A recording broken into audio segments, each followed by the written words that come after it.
capítulo de número 17, versículo de número 8 e versículo de número 9, nos diz assim: Então veio a ele a palavra do Senhor, dizendo: Levanta-te e vai a Serepta, que é de Sidom, e habita ali. E eis que eu ordenei ali a uma mulher viúva que te sustente. Louvado e engrandecido seja o nome do Senhor. Esta é a palavra que eu quero meditar com os irmãos aqui no capítulo de número 17 de 1 Reis, o versículo de número 8, o versículo de número 9. E eu quero nessa noite, aleluia, trazer uma palavra para os nossos corações e mostrar que ali em Serepta é um campo de treinamento que Deus tinha na vida de Elias. Era um campo de treinamento para Elias, e nós podemos tirar isso como lições para nossas vidas, que nós podemos aprender dentro dessas lições aquilo que Deus também tem para nós. Quais são as lições que Deus nos ensina através dessa palavra? Eu creio que o Espírito Santo, aleluia, é quem está aqui, aleluia, e vai nos direcionar um entendimento, vai direcionar a vida dos irmãos para que nós aprendamos, e aprendamos juntos a palavra do nosso Deus. Algumas lições nós podemos tirar, e a primeira lição que nós tiramos dessa passagem bíblica, nós podemos chamar de teste de impressão. Deus está enviando Elias para um local, e no versículo 9 Deus está dizendo que ele ordenou uma mulher que sustentasse ao profeta. Profeta, você vai até a viúva e lá eu já ordenei que ela te sustente. Quando Elias chega no local onde Deus indicou para ele, nós vamos ver que Elias se depara com uma situação inusitada. Talvez pelo caminho que Elias estivesse caminhando, ele tinha um entendimento de quando chegasse lá, ele pegaria uma viúva abastada, uma viúva com muitas posses, que pudesse sustentá-lo durante aqueles anos de seca, durante aqueles anos de sequidão, que pudesse sustentar a ele. Mas o que Elias vê ali não é dessa forma. Aleluia. O que Elias ele vai ver ali naquele local é uma viúva que está passando muita necessidade. Aquela viúva não tinha capacidade de sustentar ele, a qual ele foi ali para ser sustentado por ela. E ali eu quero mostrar o primeiro teste de Deus na nossa vida, que é o teste da impressão. E às vezes a primeira impressão, nós vivemos pelas primeiras impressões. Nós vemos algo e já tiramos toda uma perspectiva, já criamos toda uma perspectiva de como será aquela situação pela primeira impressão. E se Elias atenta para a primeira impressão dele, ele iria sair fora do projeto de Deus, porque ele iria orar para aquela mulher e falar assim: não há possibilidades alguma dessa mulher me sustentar. Eu devo estar vindo na viúva errada. Eu devo ter pegado um caminho errado. Não é aqui. Ou talvez ter pensado: não, peraí, Deus se enganou. Ou será verdadeiramente que eu ouvi a voz de Deus? Ele poderia questionar tudo isso se ele preocupasse com a primeira impressão, A primeira impressão, ela não diz muito da situação. A primeira impressão, ela não fala muito sobre a situação. A primeira impressão de Elias não vai falar da situação da viúva, mas a primeira impressão, ela diz muito de quem nós somos. A primeira impressão, ela vai falar muito de quem nós somos. Se nós temos fé, a primeira impressão nós vamos parar e meditar: não, Deus falou, Deus tem algo aqui, eu não estou vendo, mas eu creio, porque a fé é aquilo que eu não vejo, mas eu tenho certeza que vai acontecer. Então a primeira impressão, ela não fala sobre a situação, sobre o aspecto humano. A primeira impressão fala muito de quem nós somos. Se eu tenho fé, a minha ação diante daquilo que eu estou vendo é uma, mas se eu não tenho fé, a minha atitude é outra. Então, o primeiro teste que Deus teve na vida de Elias, e a qual ele vai passar por esse teste, é o teste da primeira impressão. A primeira impressão de Elias foi algo totalmente contrário àquilo que talvez ele esperava. Mas como ele sabia que a sua vida era guiada e conduzida por Deus, aleluia, a primeira impressão não vai abalar Elias. Ele vai manter ainda ali aonde Deus tinha enviado ele. Mesmo que fosse totalmente contrário àquilo que ele estava esperando, ele sabia, se Deus me enviou, Deus tem algo aqui neste negócio. E eu quero trazer essa palavra para o teu coração. Se Deus, aleluia, está nesse negócio, não se preocupe com aquilo que você está vendo. Não se preocupe se a situação parece desfavorável. Apenas, aleluia, mantenha a sua fé. Aleluia, mantenha a sua posição. Caminhe no projeto que Deus tem para a sua vida, porque a vitória é certa na vida daqueles que usam a sua fé. Louvado e agradecido seja o nome do Senhor. Na vida daqueles que usam a sua fé. E eu quero já passar para o segundo teste, porque são muitos testes que Elias vai enfrentar. E o segundo teste é um teste da impossibilidade física. Impossibilidade física. Se nós formos olhar com os olhos humanos, era impossível aquela mulher ter como sustentar o profeta. Durante todo o tempo da seca, era impossível. Então, o segundo teste é o da impossibilidade física. Fisicamente, não há condições daquela mulher sustentar ele. Não há condições de ela suprir as necessidades físicas dele. Mas esse teste, Elias também vai vencer esse teste, porque ele vai olhar muito além das circunstâncias. Ele vai ter uns olhos além das circunstâncias. Ele não estava vendo apenas o problema, mas ele via que Deus estava naquele negócio, e aonde Deus está, Deus transforma. Aonde Deus está, a situação não fica a mesma. Toda circunstância é transformada. Tudo aquilo que parece estar perdido, aleluia, que parece estar acabado, tudo aquilo que parece que não há mais jeito, Deus traz uma solução, Deus traz um jeito. Ainda que o morto já esteja 4 dias, quando Jesus chega, ele transforma a morte em vida, ele transforma tudo. E a condição que Elias viu foi essa: ainda que os meus olhos físicos, ainda que a minha visão física diz que é impossível, essa circunstância se coloca numa condição impossível de eu alcançar aquilo que eu vim aqui buscar, mas no olhar de Deus, aleluia, a glória aqui neste lugar, no olhar de Deus, e o olhar, aleluia, de um servo de Deus, ele tem que ir além.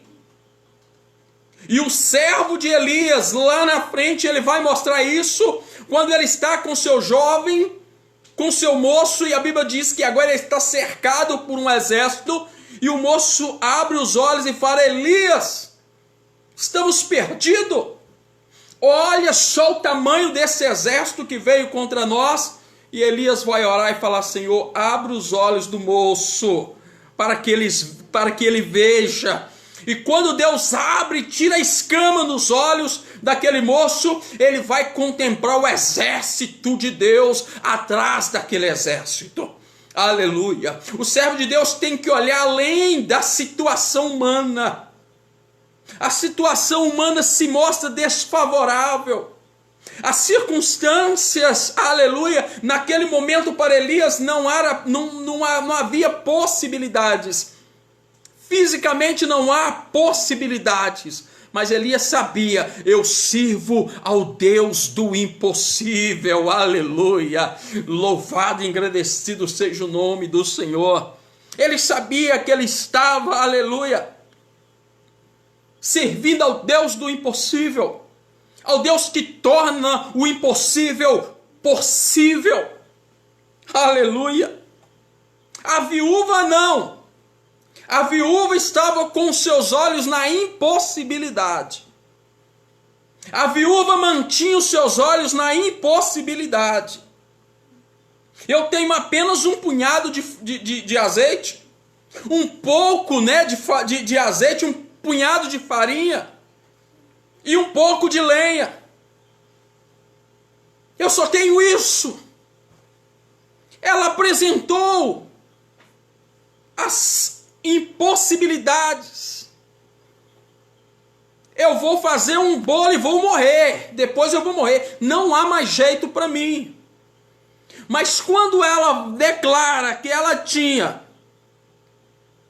um punhado de farinha, quando ela vai dizer que ela tem um pouco de azeite, para aquele que tem o olhar de Deus, viu grandeza. Aí, aleluia, quando ela vê isso, Elias já não vê mais a impossibilidade. Elias passa a contemplar as possibilidades. Ele se concentrou nas possibilidades. Ela tem algo. Quero te dizer que se você tiver a fé do tamanho de um grão de mostarda, Deus faz maravilhas com o pouco que você tem. Você não precisa ter fé do tamanho de uma montanha. Você precisa ter fé do tamanho de um grão de mostarda para Deus transformar isto em milagres. Para Deus transformar isto em milagres. Nós não podemos olhar todas as situações com os olhos humanos. Os olhos humanos às vezes dizem, não tem jeito, não dá certo, é difícil, não vou conseguir, eu não... Mas o olhar de Deus é diferente. O olhar de Deus, aleluia, um pouco de farinha, um pouquinho de azeite vai gerar milagres para aqueles que têm o olhar de Deus, que não se detém na impossibilidade física. Fisicamente não tinha jeito. Fisicamente era impossível. Quando Elias ouve aquilo, ele vai começar a tratar a situação. Ele vai começar a tratar o problema. Ele não vai tratar o problema com angústia. Ele não vai começar a tratar o problema com medo. Mas ele vai usar a fé. Ele vai cuidar daquela situação não com medo, não pela angústia, mas ele vai usar a sua fé para tratar daquele problema. Aleluia! Ele vai usar a fé, meu irmão. É com fé que nós mudamos essa situação. O medo permanecia a situação onde estava. A angústia ia permanecer aquela situação da mesma forma. O desespero não ia mudar aquela situação. Estas coisas não vai mudar a situação na sua vida. Não se desespere, não haja com medo, não haja com angústia. Use a sua fé. A fé tem o poder de transformar. A fé tem o poder de mudar circunstância. Ele vai começar a usar a sua fé. E ele não ia mudar nenhuma situação ali se ele usasse o medo, mas quando ele começa a usar a sua fé, ele gera esperança. Quando ele começa a usar a sua fé, ele gera esperança. Quando você começar a usar a sua fé, as pessoas em sua volta vão ter esperança. Tem jeito. Há uma solução. Mas se diante do problema você usar medo, você vai gerar mais medo ainda nas pessoas.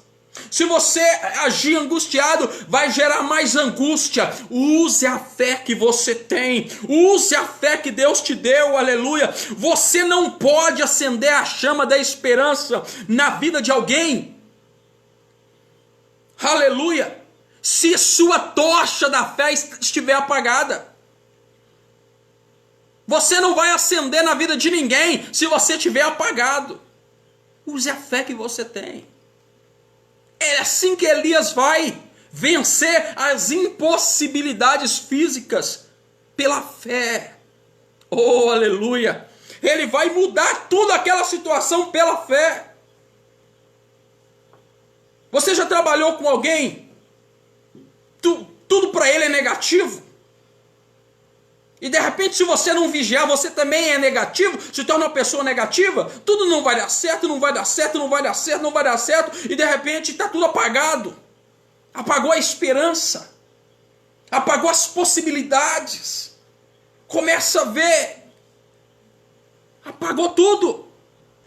Mas você já trabalhou com alguém, já conviveu com o lado de alguém, que tudo que você fala, ele fala, tem jeito, Deus é contigo, Deus pode fazer, Deus tem solução, e de repente você fala, tem solução, e de repente você contagia, porque a fé da pessoa acende a sua esperança, assim é você, a sua fé acende a esperança na vida das pessoas. Use a sua fé, meu irmão, use a sua fé, minha irmã. Só tem um pouquinho de azeite, um pouquinho de farinha, use a sua fé e muda essa circunstância. No meu casamento só tem um pouquinho de amor. Use a sua fé e mude essa situação. Muda essa situação. Depende de você. Depende de você para mudar essa situação. Aleluia. Ele venceu mais esse teste. O teste da impossibilidade física. Ele vai vencer esse teste. Vai vencer. Aleluia. Outro ponto que ele vai vencer é que a orientação de Deus, a orientação de Deus é sempre surpreendente. Toda a orientação de Deus é surpreendente. Não tente analisar. Não tente analisar a orientação de Deus. Quando Deus falar, caminhe sobre as águas, não tente entender, caminha. Quando Deus falar, ora que eu vou ressuscitar, ora, não tente entender como Deus vai fazer. Esse teste nós precisamos entender nas nossas vidas, que às vezes estamos tentando analisar as orientações de Deus e tentando entender elas e só vamos entender de forma humana. As orientações de Deus não são para ser analisadas, são para ser obedecidas. As orientações de Deus não trabalham na lógica humana. A lógica humana não há como compreender o agir de Deus. Não tem como compreender. Elias não tentou entender a orientação de Deus, ele apenas obedeceu. Ele apenas, aleluia, obedeceu. Aleluia. Deus colocou Elias numa situação difícil, mandando ele para um local onde visivelmente não havia sustento para ele. Mas Elias tinha Deus, tinha paz no coração. Ele não tentou entender o que Deus estava fazendo. Ele permaneceu ali. Vou ficar onde Deus quer.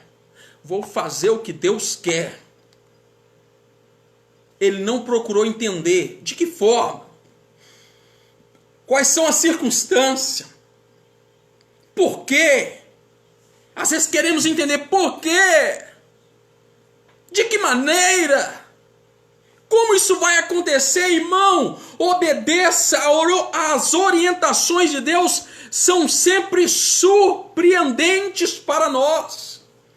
As orientações de Deus são surpreendentes. Não tente analisar. Apenas obedeça. Uma vida com propósito. Sabe que nada acontece por acaso quando Deus está no controle. Entenda isso. Aleluia. Nós estamos vivendo uma vida com propósito. Nós sabemos para onde estamos indo. Nós sabemos para onde estamos caminhando. Se nós sabemos para onde estamos caminhando, nós temos que entender: nada acontece em vão. Deus está no controle. Não tente entender, apenas obedeça. Deus está no controle da direção das nossas vidas.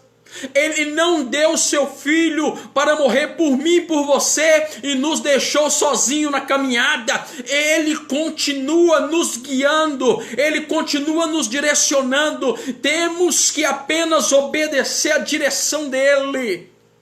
Oh, aleluia! Deus está no controle. Deus está no controle. Ele não perdeu o controle da sua vida. Apenas obedeça a orientação de Deus, sem analisar, sem questionar. Porque de forma humana não há como compreender como um homem caminha sobre as águas. De forma humana não há como compreender como que um pouquinho de azeite, um pouquinho de farinha ia sustentar a viúva, o seu filho e Elias por um determinado tempo. Não há como compreender como o mar se abre para milhões de pessoas passarem. Não há como compreender, apenas obedeça. É surpreendente. Surpreendente, aleluia. Louvado seja o nome do Senhor. A quarta lição que nós tiramos. A quarta lição que nós tiramos. As promessas de Deus. As promessas de Deus dependem de obediência. Não deixe de fazer a sua parte. Há promessas de Deus que dependem da nossa obediência. Temos que fazer a nossa parte para que ela se cumpra. Se Elias não permanecesse ali, iria trazer consequências na vida dele, na vida da viúva, na vida do filho da viúva. A desobediência do servo de Deus acarreta problemas na vida de muitos. As promessas de Deus dependem da nossa obediência. Elias levantou e foi. Deus falou com ele: Elias, levanta e vai. Elias levantou e foi. Elias não questiona a Deus: Senhor, mas o Senhor está me mandando para uma viúva? Como assim? O Senhor está me mandando para Sidom? Mas por que lá? Elias não questiona as orientações de Deus. Deus falou: vai, ele foi. Para Sidom é para Sidom. Para a casa da viúva é para a casa da viúva. Ele não questiona a Deus para onde, não. Ele obedece. Oh, aleluia. Somente quem está no Espírito, aleluia, de Deus. Deus é Espírito, meu irmão. Aleluia, glória a Deus. Elias obedece. Aleluia. E Elias vai chegar e vai mostrar esse propósito também para a vida da mulher, da obediência. E a mulher também vai ser transformada espiritualmente através da vida de Elias. Da obediência de Elias vai gerar obediência na mulher. A obediência gera obediência. A desobediência gera desobediência. A obediência de Elias vai gerar a obediência na mulher. Ele chega para a mulher e falou assim: prepara uma comida para mim. Primeiro você vai fazer para mim. e a mulher vai obedecer. Ela foi e preparou, mesmo sabendo da situação, a qual ela mesmo vai declarar para ele: vou fazer um bolo pequeno, um bolo, vou comer, e eu e meu filho vamos morrer depois. Mas ele fala: não, primeiro vai fazer para mim. E ela vai obedecer. Aí as promessas de Deus começam a se cumprir. Aí sim aquela mulher teria condições para sustentar como Deus tinha falado, quando há obediência. Aleluias! Quando há obediência, as coisas vão encaixando da maneira que Deus planejou. Deus não trabalha com a desobediência. Ele projeta e a obediência do homem vai levar a bênção. A desobediência vai tirar ele do caminho. Seja obediente ao Senhor, meu irmão. Seja obediente ao Senhor, minha irmã. Quer viver as grandezas de Deus? Seja obediente à sua vontade. Não questione. Não pergunta por quê. Servo que é servo não questiona. Acaso um escravo poderia falar com seu senhor: hoje eu não quero fazer isso? Paulo diz que somos escravos do evangelho. Escravo não questiona, obedece. E obediência traz bênçãos. As promessas se cumprindo. Aleluia. Uma promessa cumprida geralmente é resultado de obediência. Uma promessa cumprida geralmente é resultado de obediência. Não é como viver uma vida sem obedecer e querer viver nas promessas de Deus. Eu quero, Deus prometeu, não cumpriu, mas eu cumpri o meu papel no projeto. Oh, aleluia! Buscai primeiro o reino de Deus, sua justiça. Aleluia! Irmã Elisângela, buscar primeiro o reino de Deus, sua justiça, e as demais coisas vos serão acrescentadas. Temos também a nossa parte nessas promessas. Temos também a nossa parte. Tem a parte da obediência. Sem obediência ninguém vê milagre. Promessas cumpridas é resultado de obediência ao Senhor. Aleluia! Quando as promessas de Deus têm essa condição para nós, e várias promessas têm condições, né? João 3,16, porque Deus amou o mundo de tal maneira que deu o seu Filho unigênito, para que todo aquele que nele crê, a nossa parte. A nossa parte é obedecer, a nossa parte é crer, para que todo aquele que nele crê não pereça, mas tem vida eterna. A vida eterna, que é a promessa de Deus, está condicionada àquele que nele crê. Ou seja, nós temos que fazer a nossa parte. Eu não vou ter vida eterna se eu não crer nele. Eu não vou ter vida eterna se eu não crer. Todas as coisas cooperam para o bem daqueles que amam ao Senhor. Se eu não amar ao Senhor, as coisas não vão cooperar para o meu bem, porque está condicionada todas as coisas ao amar ao Senhor. Então há promessas que têm condições, e a nossa obediência, ela precede a provisão de Deus. A nossa obediência, ela precede, ela vem antes da provisão de Deus. Vocês estão entendendo, meu irmão? Está entendendo? E vai dando glória.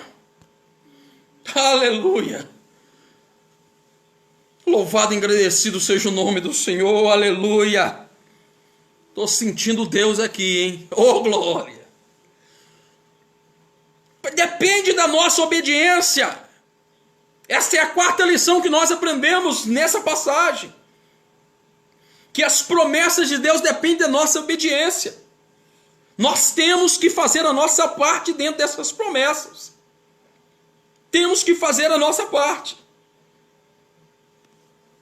Nós temos que entender que às vezes algumas pessoas falam assim: não, pastor, mas eu estou esperando do Senhor.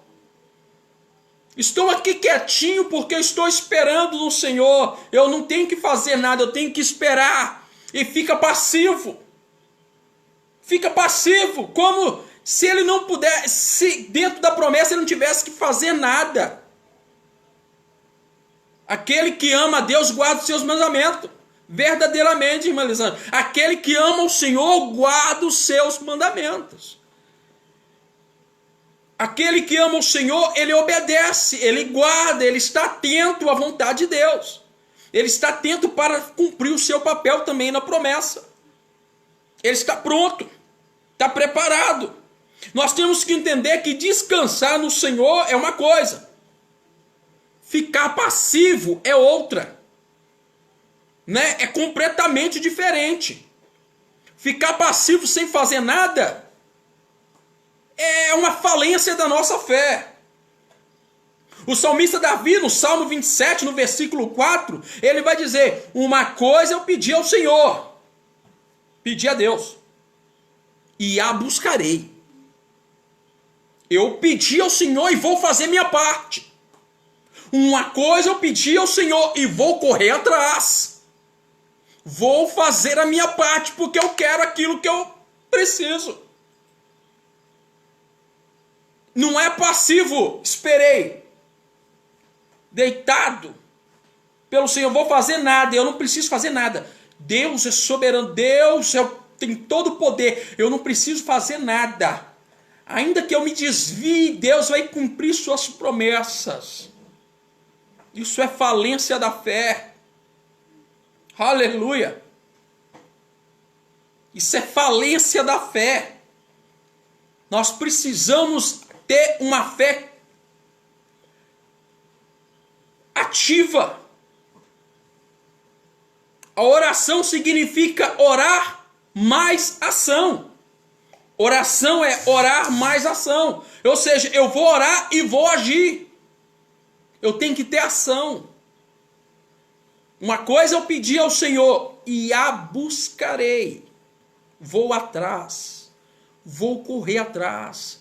Eu vou atrás daquilo que eu quero, daquilo que eu espero. Eu vou cumprir o papel. Deus pediu, eu vou obedecer ao Senhor. Eu não vou questionar Deus. Se Jesus falou: desce do barco e caminhe sobre as águas, eu vou caminhar sobre as águas. Eu estou obedecendo a palavra dele. Se ele mandou eu fazer e eu ficar em cima do barco, que fé é essa? Ele mandou eu sair. Aonde Deus falar, aonde Deus direcionar, esse é o lugar correto. Não é para ser questionado, é para ser obedecido. Não é para ficar passivo, seja ativo nas coisas de Deus, na obra do Senhor. Seja ativo.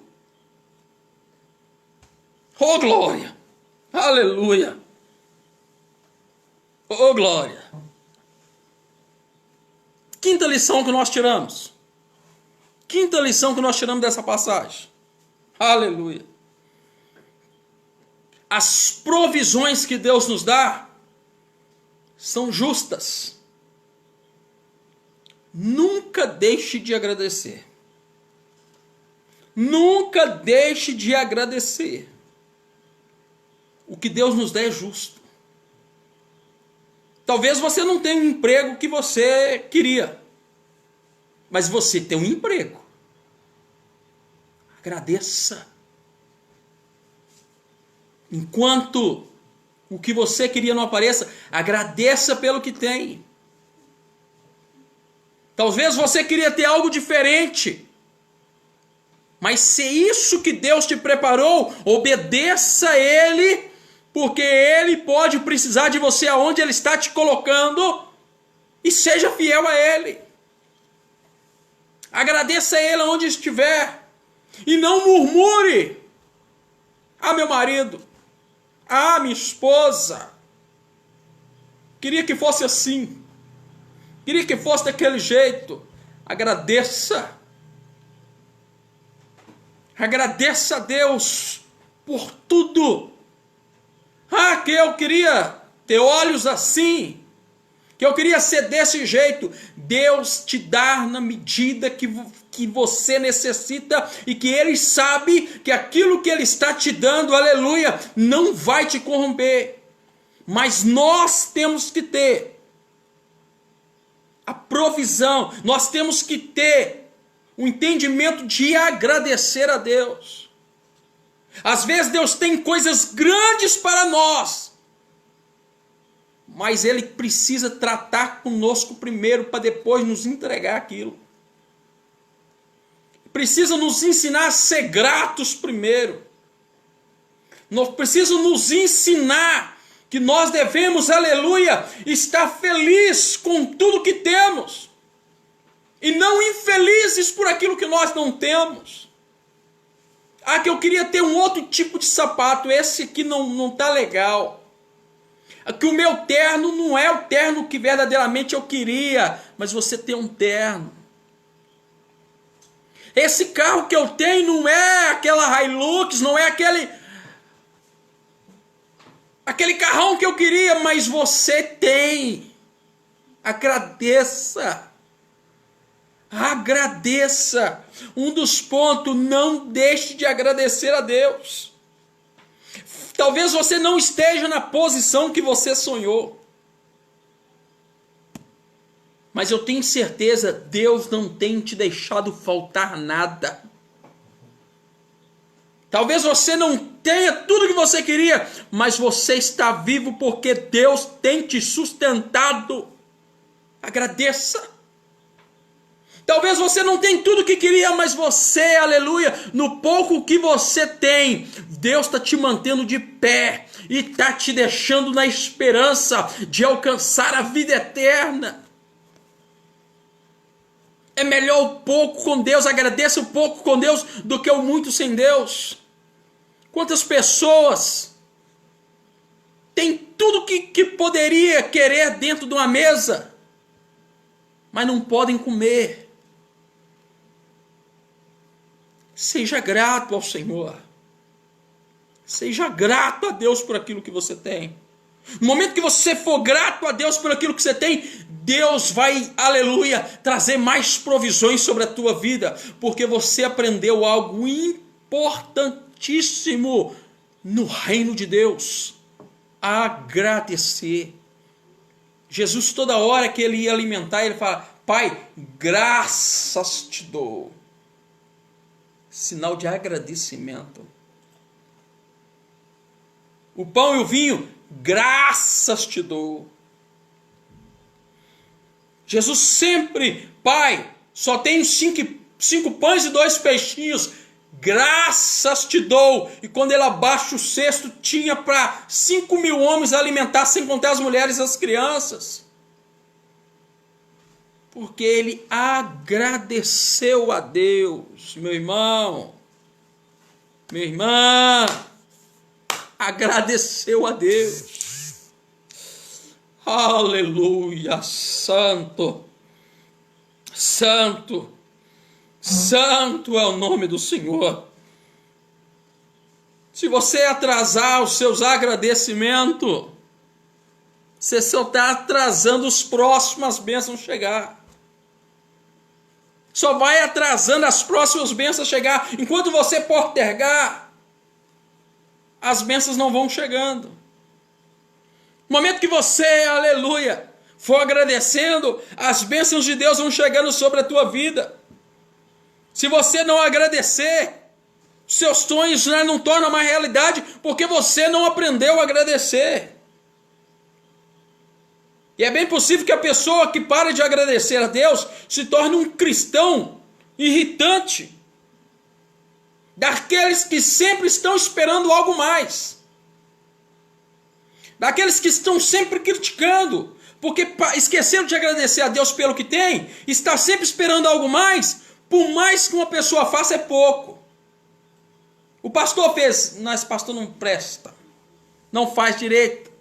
Porque ele queria mais. Ele sempre quer mais. Ele não é grato. Ele não sabe agradecer. Ah, minha esposa poderia ser melhor. Ah, meu marido não presta. Poderia fazer mais. Mais. Porque ela é ingrata e quer mais, mais, mais. A pessoa é ingrata e ela sempre quer mais. Mais, ela se torna uma pessoa irritante. De sempre querer mais. Até Deus. Aí até chegar um ponto que Deus também... Deus não fez por mim. Deus existe mesmo. Aí ela já passa a questionar até a existência de Deus. Será que Deus existe mesmo? Porque Deus não fez para mim, eu queria mais. Olha a vida que eu levo, eu oro, eu faço. E a pessoa se torna aquele crente irritante. Porque ele quer mais. Ele quer mais, mais, mais, mais. E ele só quer mais porque não soube ser grato. Porque a pessoa que sabe ser grata, ele sempre está contente. Porque Deus sempre está dando. A pessoa que quer mais, a bênção chega e ele acha que ele poderia ter mais. Tá pouco. Eu merecia mais. Ah, eu queria. Era uma BMW. Eu queria um carrão e Deus me trouxe só isso.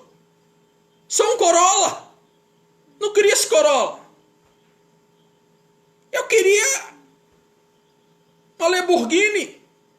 Não queria essa Hilux. Mereço mais. E se torna aquela pessoa que nunca é contente com aquilo que tem. Meu irmão, minha irmã, dá uma olhada em sua volta. Dá uma boa olhada em sua volta. Começa a agradecer. Olha, eu tenho certeza, você tem muitas coisas aí para agradecer a Deus. Olha de onde Deus te tirou. Olha tudo que Ele fez e começa a ser grato. Amanhã, quando você acordar, agradeça a Deus. Estou respirando, acordei. Mais um dia. Mais um dia. Oh, glória. Aprenda a ser grato. Oh, glória, eu tenho um teto sobre a minha cabeça. Não é o castelo que você queria, não. Mas dá glória a Deus, você tem um teto sobre a sua cabeça. Há um teto sobre a sua cabeça. Ah, mas eu pago aluguel. Glória a Deus, Deus está te dando condições para isso. A irmã Elisângela colocou, tem pessoas que acham que Deus é Papai Noel. Tem que dar, ele quer sempre ganhar presente, ganhar presente. Irmão, Deus sempre dá, mas nós temos que saber agradecer a Ele. Aleluia. Nós temos que saber agradecer a Ele. Aleluia.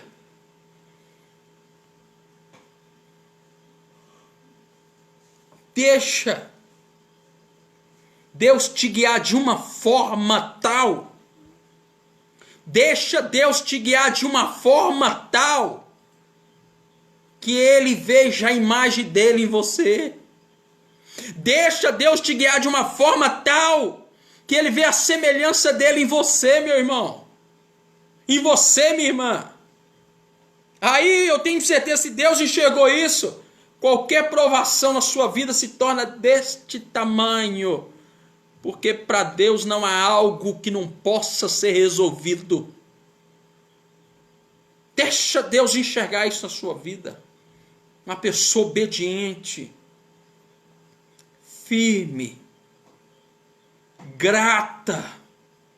Oh, aleluias, louvado seja o nome do Senhor.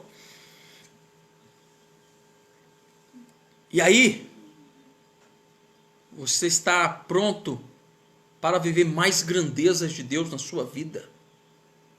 Vivendo em novidade de vida. Sempre Deus trazendo algo surpreendente sobre a vida daquele que nele confia. A vida daqueles que não confiam no Senhor é monótona. Porque ele não age, ele não sai do lugar, ele não obedece a Deus. Ele está sempre parado, estacionado, questionando. Ele está sempre enxergando as possibilidades físicas ou as impossibilidades físicas. está sempre olhando e não tem mais jeito, não vai dar, fulano não é, fulano ciclano, e sempre está vendo, aí o emprego é ruim, o marido é ruim, a família é ruim, a igreja é péssima, o pastor não presta, e de repente tudo está errado. Mas na vida daquele que tem fé, ele muda as circunstâncias. Muda a circunstância pela sua fé. Ele sabe ser grato. Ele sabe, aleluia, agradecer ao Senhor. Agradecer ao Senhor. Essas 5 lições que nós tiramos, que nós tiramos aqui desse texto com os irmãos, de 1 Reis, capítulo 17, versículo 8 e 9. O teste da primeira impressão. Elias não se impressionou quando ele chegou e viu que a viúva não tinha condições. Aleluia! Irmão Alan colocou, se Deus fizer, ele é Deus. Mas se ele não fizer, continua sendo Deus. Eu tenho que saber ser grato. Aleluia! Oh, glória! Louvado seja o nome do Senhor. Ou ele passou pelo teste da primeira impressão. Ele permaneceu aonde Deus queria. Ele não olhou e falou assim, não vou sair daqui. Aqui não é o lugar que Deus falou, não. Deus me trouxe para morrer aqui. Deus me trouxe para passar fome junto com essa viúva. Não, ele sabia, Deus tem um projeto. Aonde Deus está, ele transforma a situação. Ele vai passar pelo teste da impossibilidade física. Fisicamente aquela viúva não poderia nunca sustentar ele. Mas ele sabia, Deus está. Ele não questiona a orientação de Deus, ele obedece a orientação de Deus. Ele sabia que a obediência dele fazia parte, é a 4ª lição, fazia parte da promessa. Enquanto ele obedecesse, ele estaria vivendo na promessa. Se ele saísse, ele trazia problema para a vida dele, da viúva e do filho da viúva, mas ele permaneceu ali e nunca mais, aleluia, aquela viúva sentiu necessidade e fome. E ele foi sustentado pelaquela viúva da maneira que Deus falou para ele. Mas ele foi fiel também. Seja fiel, meu irmão. Seja fiel, minha irmã. E o 5º ponto, agradecer a Deus. Louvado seja o Senhor. Só Deus pode fazer isso. Saiba agradecer ao Senhor. Eu quero orar com você. Senhor, nosso Deus e eterno Pai. Obrigado, Senhor, por esta palavra. Que ela possa, Senhor, oh Deus, servir de alimento para aumentar e sustentar a nossa fé, meu Senhor. Abençoe cada um dos teus filhos, teus servos que estão, Pai, neste momento comigo nessa live. Meu Deus, e aonde esse vídeo chegar, que o Senhor possa transformar essas vidas. Que essa palavra possa transformar vidas. Pela glória do teu santo nome, meu Senhor. Pai amado, Deus santo e poderoso. Prepara, Senhor, sempre, meu Deus, situações que aumente a nossa fé. Que aumente a nossa fé em Ti. Pois queremos viver uma fé inabalável no Senhor. Pai, em nome de Jesus, eu te agradeço. Deus abençoe sua vida, meu irmão, poderosamente. Que essa palavra possa ter falado com você. Ela falou comigo. Ela falou comigo. Que ela possa também ter falado com você. E que se essa palavra, se você acha que essa palavra foi bênção e será bênção para outras vidas, compartilhe o vídeo. Compartilhe esse vídeo. O nosso intuito é pregar a palavra de Deus para alcançar vidas, para esvaziar o inferno, encher o reino de Deus. Amém? Deus te abençoe em nome de Jesus.